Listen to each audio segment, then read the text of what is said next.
My name is Eternia. Actually, my real name is Silk Kaya, but my artist name is Eternia. I was born in Ottawa, Canada's capital. I moved around my whole life, but didn't go to the States. The first time I moved to the U.S. was actually when I was 17 years old. I moved to Connecticut. I lived there for a year. And then I came back after I graduated university. So I officially moved to New York City in 2005, and I've been here for the last 5 years. And I rap. She, a lady in me, they say why. I still know, rip a new hole in most guys. I still flow, collect dough, magnetize. Fine, so I hit the road like a... So first of all, it affected me very formatively when I was learning to rap. So I used to always joke that like I moved to Connecticut and I sounded like Salt and Pepper. Salt and pepper's here and we're in effect. 1, 2, 3, push it back. Who in my day, then at night. And I came back and I sounded like Pharoah Monch. Y'all know the name. Pharaoh fucking mama can't a damn thing change. You all up in your range of shit, inebriated. Straight from your original plan, you deviated. I alleviated the pain with long. The difference was night and day by just living in Connecticut for 1 year. But I recorded my first demo in Bed-Stuy in Brooklyn while I was living in Connecticut. So that, like, I moved back to Canada and most people thought I was American. Number one, it was an accent thing. I came back with an accent. Number two, the fact that I was way more assertive, aggressive, and able to sell myself. So like I came back home and I would like jump in the middle of a cipher and be like, yeah, listen to me spit. Whereas Canadians generally, and I'm generalizing, have a little bit more of a humble approach to their art. So they don't want to put themselves on blast. They'll wait for someone else to be like, oh, she's really good. Whereas like Americans are like, I'm really good. You know, so I came back really aggressive and really like full of like ready to go. And so a lot of people were like, you're not from here. You know, and I was Canadian, but they were like, you're not from here. So it was like, I would call it like hip hop boot camp, pretty much. Snooze it. Yeah.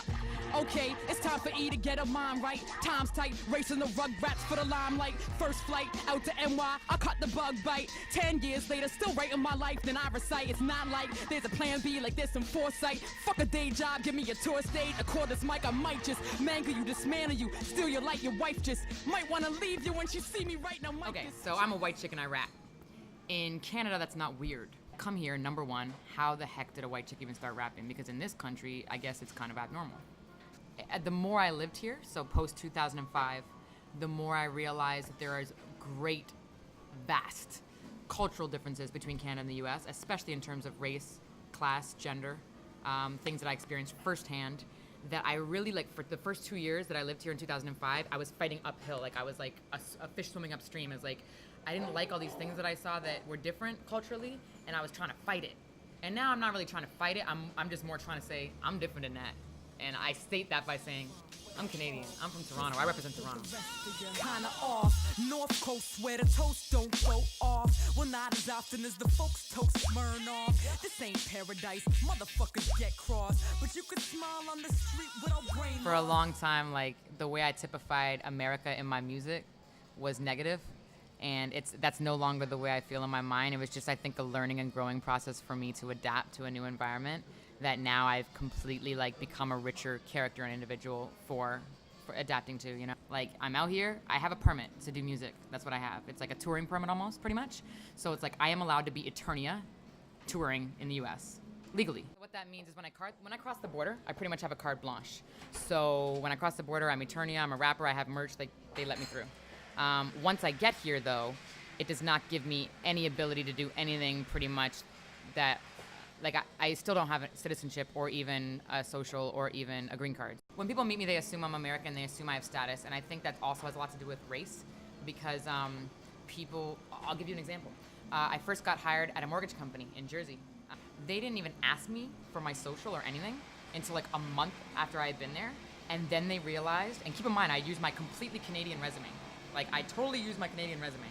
And they were shocked to find out that I didn't have a social. Like, meaning people assume, I think, that when you speak, like, when you don't look like the stereotypical immigrant that you see in the news, like, specifically Spanish speaking, that you have status. And I think that's really ignorant to assume, you know what I mean? That just because I'm a white chick that speaks proper English that I will have status. I mean, I've been here 5 years. I don't have health coverage at all. Like, I don't have anything. I forget dental. I mean, if something happens to me, if I get hit by a bus, God forbid, today, I can't go do anything about that, or I don't have the money to do anything about that.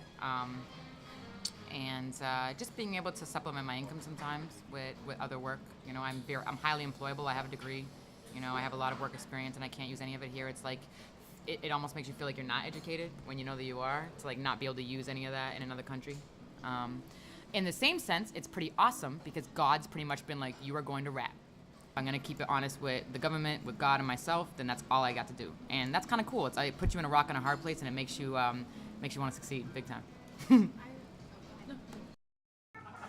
You can catch me shopping at the 2-for-1 store. Catch me getting down on the dance floor. Catch me Joker Grand always on blast, but you gotta move fast. So catch me if you can. You can catch me on the gray. So I have 2 lovers. I'm polyamorous, and my 2 lovers are Queens, specifically Astoria and Toronto. I love them for different reasons. So Toronto has my heart. It's the city that knows me the most. It's the city that people, like, when I'm there, I feel like people understand why I am who I am. So like I don't have to explain like why I am who I am. In Toronto, it makes sense.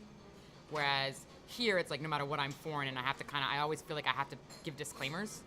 Yeah, I'm a white chick that raps. Yeah, I'm a girl. Yeah, get over it, you know? Whereas back home, I don't have to do that. But Astoria, the reason why that's like my second lover is because like I've grown to like appreciate and see like New York City through a whole different eyes, and that's the eyes of the people that were born and raised in Astoria, like 50-year-old Italian men and women. So it's like I see New York City through eyes of locals that have watched things come and go, and neighborhoods change, and gentrification, and you know, like there's all these. I love walking down my block in Astoria and knowing like the shopkeepers' names, the people that work at the Salvation Army, the people that work, you know, Ms. Kim, who never smiles at me when I buy my coffee. Like these are like normalities and regularities that I enjoy. So I have a lot of fans on my block and people that really believe in me. It's really cool. My name's Roberto. Mike. Joey. Rolly Roll here. Rolly roll. Wow. There you go. He pays rent every month. Yeah, he gets my autograph every month on a check. Only on 31 days. That's it. If they didn't like what I was doing, they would have shut me down. Ralphie wouldn't have even plugged me in, right, Ralphie? No wonder it would have closed down. Yeah. No wonder it would have came out. Yeah, my neighbors I consider my family too. For example, my landlady, she's 79 years old, and the block that she was born and raised on in Italy, she's originally Italian immigrant, I am going to next week. And I'm literally going to see the house that she was born in and lived in until she was 17 years old. And her nephew's going to take us out for dinner. So, like, that's how small the world is. What I've been blessed to participate in the culture of hip-hop has basically made the world a lot smaller to me, which makes almost everywhere, if you let it, feel like home. So, like, the one thing it's really done is instead of said, okay, now Toronto's my home or now Queens is my home, they are, both of them. But on top of that, it's like I land in Sydney and I feel like, oh, this is home. Or I land in Berlin and I'm like, okay, this is home. Or like, so it's basically just made the world a whole lot smaller. Tell me what you want. The world tells me that I travel from TO to NY to San Fran, from Canada to Germany, Australia, back again. The one thing that I learned from traveling to foreign lands is they think this chick's ridiculous. They're like, yo, where you been? And NY kids cry, that's tight now me. In Jamaica they exclaim, she a rude gal, scene. Overseas in Germany they like, digga, shite. If you ain't speak the language, that just mean my shit's nice. In Sao Paulo, Brazil, they say muito far. Busta Rhymes heard me, was like, oh my God. In Los Angeles, just ask a kid, I keep it 100. Keep it real thoroughbred, gave them what they wanted. My PR heads, they feel me more than reggaeton. They see me coming, they be like, Esta cabron. In Ethiopia, they just say one data. Lick a shot for rappers that could rip a mic proper. Maniac, Bershe, Boo, in Turkey too. Halua in Lebanon, they say I'm beautiful. And every single tongue from Taiwan to Peru, they all say the same thing. I'm better than you. You go to a hip-hop jam, no matter where you are around the world, there will be certain things that are always the same. Basically, at this point, it's like hip-hop is my home. Wherever hip-hop is, that is home.